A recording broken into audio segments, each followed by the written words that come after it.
ঠিক করেছি হিগিনাসকে শেষ করতেই হবে। আগামীকাল টর্চ নিয়ে ওই সুড়ঙ্গে ঢুকবো, ওকে খুঁজে বের করে হত্যা করব। ও আমার লোভের জন্য দায়ী, ও আমার জীবনের সুখ শান্তি নষ্ট করার মূলে। আজ আমার চোখে শুধু হিরে পান্না জহরাতের ঝলমালা নেই। এ কি অদ্ভুত অভিশাপ! খেতে ঘুমোতে সবসময় গুপ্তধন আমাকে হাতছানি দিয়ে রাখছে। ঘুমোতে পারিনি, খাওয়া ফেলে উঠে পড়ি। আমার জীবনী শক্তি দিনে দিনে শেষ হয়ে যাচ্ছে। শয়তান হিগিনস এর জন্য দায়ী। বেশ বোঝা যায় 17ই আগস্ট হিগিনসকে হত্যার উদ্দেশ্যেই জগদীশ সুড়ঙ্গে ঢোকেন এবং সম্ভবত হার্ট ফেল করে মারা যান। ওই মানসিক অবস্থায় এটাই স্বাভাবিক ছিল। সেই সঙ্গে বোঝা গেল সর্বশ্বরী যে সাধুর কথা বলেন সে কে, কিন্তু হিগিনস কি এখনও বেঁচে আছেন এবং সুড়ঙ্গ থেকে অভিশপ্ত গুপ্তধন খুঁজে বেড়াচ্ছেন? আর C⁻² কথাটার অর্থ কী? কর্নেল আমাকে জানিয়েছেন ওটা দুর্ভেদ্য কিছু না। ক্যাবিনেট নাম্বার 2, ডাইনিংয়ের দেওয়াল আলমারির 2 নম্বর খোপ। কর্নেল নিছক অনুমানের ভিত্তিতে কাজে নেমেছিলেন এবং অনুমানটা মিথ্যা হয়নি। আচেরিয়া কর্নেলের দুর্দশার কথা শুনে হেসে খুন। ততক্ষণে মিস্টার লাল পুরোপুরি বদলে গেছেন এবং কর্নেলের উদ্দেশ্যে বারবার বলছেন, খুব দুঃখিত, কিন্তু স্যার আমার কর্তব্য জ্ঞানই এর জন্য দায়ী। কর্নেল মিস্টার লালের একটা হাত সস্নেহে টেনে নিয়ে তার উপস্থিত বুদ্ধি, সাহস ও দক্ষতার প্রশংসা করার পর দেখা গেল দুজনে পাশাপাশি হাঁটছেন, বসছেন। কর্নেলের এসব ব্যাপারে জুড়ি নেই। সব অপ্রীতিকর স্মৃতি খুঁচিয়ে দিতে তিনি পটু। অতএব আমি স্বস্তির নিঃশ্বাস ফেলে বেঁচেছি। কর্নেল এবং পুলিশ অফিসাররা সবাই ঘাট ঘুরে খনি উপত্যকায় চলে গেলেন। রাতে ভালো ঘুম হয়নি, তাই আমার ক্লান্তি লাগছিল। ভাবলুম ওরা তদন্ত করুক, আমি একটু গড়িয়ে নিই। গড়াচ্ছি, হঠাৎ কানে এলো সর্বেশ্বরী ও ইন্দ্রনাথ পাশের ডাইনিংয়ে উত্তেজিতভাবে কথা বলছেন। উঠে বারান্দায় গেলুম, তখন অ্যাম্বুলেন্স এসে গেছে। একটু পরে লাশ নিয়ে যাওয়া হবে। সেপাইরা এবং অ্যাম্বুলেন্স কর্মীরা দাঁড়িয়ে রয়েছে। মিস্টার শর্মাকে দেখতে পেলুম না কোথাও, অথচ উনি কর্নেলের সঙ্গেও যাননি। শরীর খারাপ বলে নিজের ঘরে ঢুকেছিলেন। সেই ঘরের দরজা খোলা এবং বিছানা শূন্য দেখা যাচ্ছে। বারান্দা থেকে ডাইনিংয়ের দরজা দিয়ে সেটা আমার চোখে পড়ছিল। সর্বেশ্বরী তার ঘরের দরজায় দাঁড়িয়ে আছেন, আর ইন্দ্রনাথ একটু তফাতে। আমি একটু আড়ালে দাঁড়িয়ে শুনতে থাকলাম। সর্বেশ্বরী, তুমি দেবদেবতা ভগবান যার নামই নাও, আমি একথা বিশ্বাস করি না। ইন্দ্রনাথ, আপনার বিশ্বাস করা না করায় আমার কিছু যায় আসে না। সর্বেশ্বরী, হ্যাঁ তা তো বটেই। এখন ও কথা বলবে বই কি, মানুষ হয়ে গেছো, এখন তো আর আমার কোনো প্রয়োজন নেই। কিন্তু জেনে রেখো, আমার একটি পয়সাও তুমি আশা করো না। ইন্দ্র, নিশ্চয় করি না। আপনার সম্পত্তি যা খুশি করুন, আমি কিছু বলতে চাই না, কিন্তু দোহাই আপনার ওই মিথ্যা বদনাম দেবেন না। সর্বশ্বরী, 100 বার দেব। সাধু বাবা স্বয়ং আমাকে বলে গেলেন ফাইলটা তুমি হাতিয়েছ। ইন্দ্র বিকৃত হেসে, সাধু বাবা, আপনার সব গাঁজাখুরি ব্যাপারে আমার কোনো দিনও বিশ্বাস ছিল না, এখনও নেই। সর্বশ্বরী ক্ষেপে গিয়ে, আমি এ ঘর থেকে তোমার পায়ের শব্দ পেয়েছিলাম কাল বিকেলে। উঠে এসে দেখি তুমি ঝোপের মধ্যে চলে যাচ্ছ। ইন্দ্র, আপনি পায়ের শব্দ বুঝতে পারেন? সর্বেশ্বরী, নিশ্চয়ই পারি। ইন্দ্র, তাহলে শুনুন, যাকে দেখেছিলেন সে সৌম্য।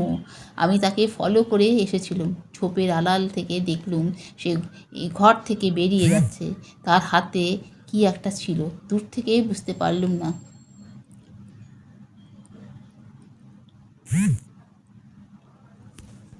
সর্বেশ্বরী, আমি বিশ্বাস করি না। ইন্দ্র, আপনার পা ছুঁয়ে বলবো? সর্বেশ্বরী, না, আমার পায়ে হাত দেবে না।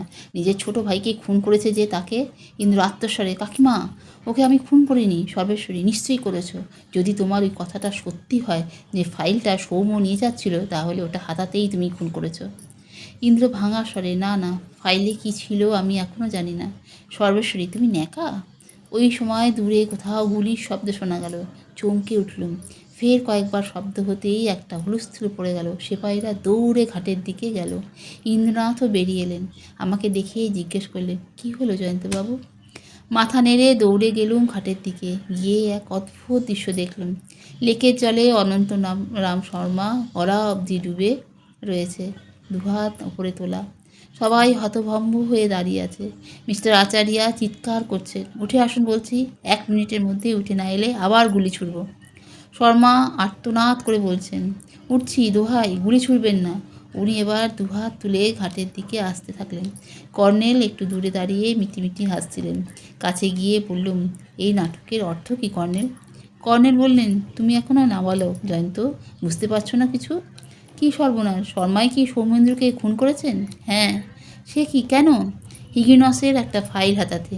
চলো, বাংলোয় গিয়ে সব বলছি। তবে শেষ পর্যন্ত লেকের জলে সত্যিই মাছ ধরা হলো, তাই না? বলে কর্নেল সহাস্যে সেই ছড়াটা আওড়ালেন। খোকন গেছে মাছ ধরতে। ফাইলটার কথা একটু আগে সর্বেশ্বরী ও ইন্দ্রনাথের ঝগড়ার মধ্যে শুনেছি। বাংলোয় ফিরে বাকিটা শুনলুম, বিশদ ব্যাখ্যা সহ। সর্বেশ্বরীও সব ফাঁস করে দিলেন। হিগিনসই সর্বেশ্বরীর সাধু বাবা। কদিন আগে কলকাতায় গিয়ে সর্বেশ্বরীকে একটি ছোট ফাইল দিয়ে আসেন। ইন্দ্রনাথ ব্যাপারটা টের পান, কিন্তু এর রহস্য কি জানতেন না, তাই কর্নেলের শরণাপন্ন হন। আশ্চর্য, কর্নেল আমাকেও কিছু খুলে বলেননি। যাই হোক, হিগিনস দেশে ফিরে গেছেন, গুপ্তধনের মায়া ত্যাগ করেই গেছেন। ওর ফাইলে উপত্যকার একটা ম্যাপ ছিল, 1943 সালের ম্যাপ। ম্যাপে গুপ্তধনের অবস্থান চিহ্নিত ছিল, কিন্তু 1946-এর ভূমিকম্পে সব ওলটপালট হয়ে যায়। তাই হিগিনস বছরের পর বছর খোঁজাখুঁজি করেও পাত্তা পাননি। তাছাড়া বোঝাই যায় ওর ক্রমশ মস্তিষ্ক বিকৃতি ঘটেছিল। তা না হলে হয়তো বের করা অসম্ভবও হতো না। জগদীপ তখন ফাইলটা পেলে নিশ্চয়ই হদিশ করতে পারতেন।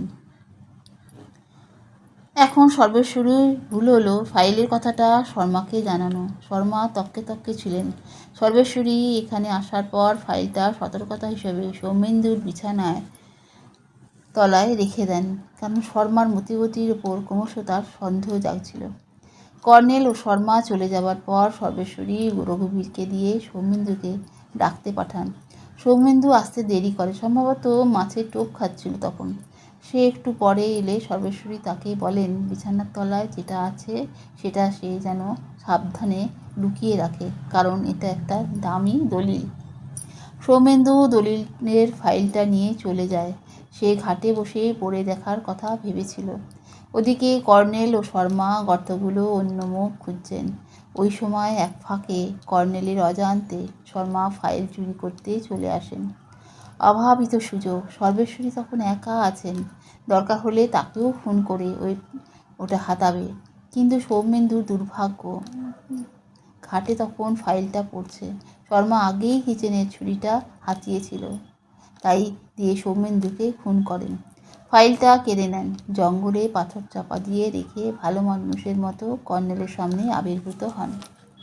ইন্দ্রনাথ তার একটু আগে সৌমেন্দুকে বাংলোয় যেতে দেখে অনুসরণ করেছিলেন, কিন্তু ফাইলটা যে সৌমেন্দু নিয়ে আসছে বুঝতে পারেননি। নিজের ঘরে ঢুকে দেখেন যে সৌমেন্দু বরাবরের মতো তার জিনিসপত্র হাতড়াচ্ছে কিনা। তার শ্যাওলা ভরা জুতোর দাগ আমরা ঘরের মেঝে দেখেছি। কালো দাগগুলো শর্মার। শর্মা সৌমেন্দুকে খুন করার পর ও ঘরে একবার ঢোকেন, কারণ সর্বেশ্বরীর মোড়ক বদলানোটা তারই পরামর্শে। ইন্দ্রনাথের রিয়াকশন জানা। যখন দেখলেন ইন্দ্রনাথের নজরে মোড়কটা এসেছে এবং সযত্নে রাখা আছে, উনি উদ্বিগ্ন হয়ে পড়েন। ওটা দলা পাকিয়ে ফেলে দেন। তখন খুন করার পর ওর বুদ্ধিশুদ্ধি লোপ পেয়েছে। ফাইলটা লুকোতে হবে, কিন্তু নিচের ঘরে গেলে সর্বেশ্বরী চোখে পড়বে, তাই তক্ষুনি বেরিয়ে উপত্যকার দিকে চলে যান। ওদিকে কর্নেলের তার দেরি থেকে সন্দেহ হতে পারে। ইন্দ্রনাথ কিন্তু বরাবর ঘাট থেকে উঠে বাংলোর দিকে দেখছিলেন, অর্থাৎ লক্ষ্য রেখেছিলেন। হঠাৎ তার চোখে পড়ে শর্মা চলে যাচ্ছেন। যদি ইন্দ্রনাথ সৌমেন্দুর ঘাট হয়ে যেতেন, তাহলে হয়তো পাশের ঝোপে লাশ পড়ত। কিন্তু সৌমেন্দুর চোখে পড়ার ভয়ে তিনি আর ওপরে দিয়ে শর্মাকে অনুসরণ করেন। উঁচু থেকে দেখতে পান শর্মা কি একটা পাথরের তলায় পুঁতে রাখছেন। গত রাতে সেটা খুঁজতেই গিয়েছিলেন, পাননি। আজ সকালে অবশ্য ফাইলটা কর্নেল উদ্ধার করেছেন, কিন্তু ম্যাপটা নেই। ওটা শর্মার পকেটস্থ হয়েছিল, কাজেই লেকের জলে ভিজে দুমড়ে নষ্ট হয়ে গেছে, কালি ধেবড়ে গেছে। অতএব গুপ্তধন মানুষের চোখের আড়ালেই থেকে গেল। সৈয়দ মুস্তাফা সিরাজের লেখা খোকন গেছে মাছ ধরতে গল্পটি এখানেই শেষ করলাম। গল্পটি কেমন হলো কমেন্ট বক্সে লিখে অবশ্যই জানাবেন। গল্পটি যদি ভালো লাগে একটা লাইক দেবেন, আর আমার চ্যানেলটা যদি সাবস্ক্রাইব করে বেল আইকনটা প্রেস করে রাখেন, তাহলে আমি যখন কোনো গল্প দেব তার নোটিফিকেশন সবার আগে আপনাদের কাছে পৌঁছে যাবে। আমার চ্যানেলটি সাবস্ক্রাইব করার অনুরোধ রইল। আজকের মতো এখানেই শেষ করলাম। দেখা হবে সামনে কোনো নতুন গল্প নিয়ে। নমস্কার।